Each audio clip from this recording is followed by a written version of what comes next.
the beginning of the year, I had made a statement saying Happy New Year. And I started talking about how I'm going to get into, talking about more truths and more stories and stuff. And at one point I said, I want to even try to do some sort of like investigative journalism. Okay. So I'm not saying that now I'm just an investigative journalist, but I did start to investigate this story that I heard on Channel 6, on the mainstream media, on social media. And the minute I heard it, I thought it was bananas, and I thought it was, I had to look into it. Okay. So there's this restaurant, and it's a local restaurant in West Norrington, PA, and it's called Gino's Restaurant and Pizzeria. It's a family-owned restaurant. For 50 years, they've had this place. Okay, and all of a sudden, I heard that there was a outbreak of a hepatitis A coming out of that area, and the Montgomery County Department of Health decided that, oh, it's coming from Geno's. And the minute I heard it, I was like, I don't believe that. I don't trust that. Okay.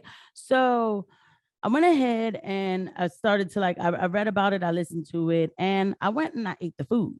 Um, and I was fine. And I ate the food like a while ago, and I'm fine. Right.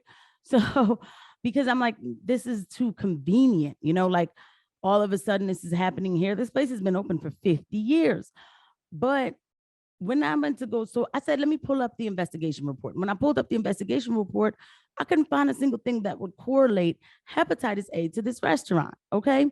Then on top of that, let's keep it all the way real. Like, we've been through 2 years of a pandemic. This infection, while in the pandemic, COVE, a lot of people say that it can cause an autoimmune hepatitis, like an autoimmune hepatitis syndrome, And for people who don't know what hepatitis is, it is the inflammation of the liver. For lack of like getting all the way into it, it is the inflammation of the liver. All right.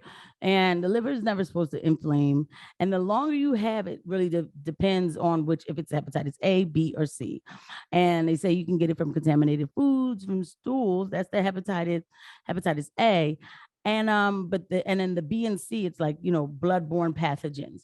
But again, it's really mostly determined on like how long you've had the hepatitis, because A is supposed to cure itself and C is supposed to be chronic and can kill you. 10 cases, there was 13 cases altogether of hepatitis that came out of that area, and 3 of them were lethal. 3 of the people died, and they said, oh, it came from this restaurant. But they figured this out in November, that it came from this restaurant, but they didn't shut down the restaurant until January. Well, if it was so important, something like that you guys are so sure came from that restaurant, why did we wait so long to shut it down?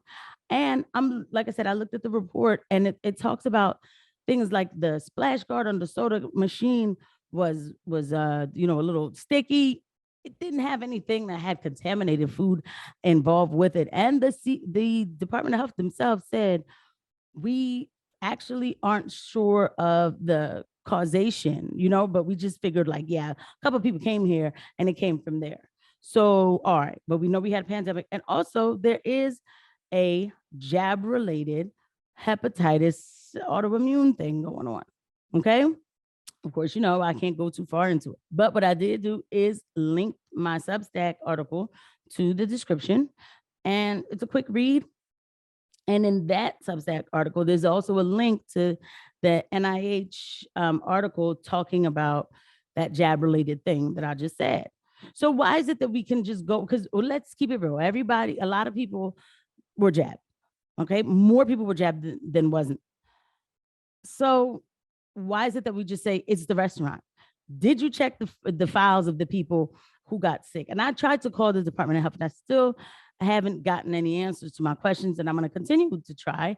I'm going to continue to shop this around, because you want to know what? You have to do a correct investigation, because you are putting a hard charge on a place of business that is now suffering because of this. Because the first thing somebody really thinks normally is, whoa, that place was giving people hepatitis. I'm not going in there. Not even rotavirus, not even like a stomach bug, straight hepatitis, and people were dying. And y'all put that on the restaurant without a full investigation. I'm not done with this. So I wanted to come out and I wanted to share that. And I wanted to link my Substack. and article. If you guys want to read it, I think you should read it. Share this video, like this video, comment, and subscribe. Just do the whole bit, right? I just gave you a bunch of homework to do because of my little, you know what I'm saying? But anyway, but this is important stuff because we cannot be so careless with somebody's business. These people survived the pandemic only for you to come and put hepatitis on their back. And now they're having a struggle with that. It's not right. All right, guys. Thank you for watching. And please read the article. It's on the description. Like this video. All right. I said all that. All right. All right. Thank you for watching. I'll see you guys at the next one.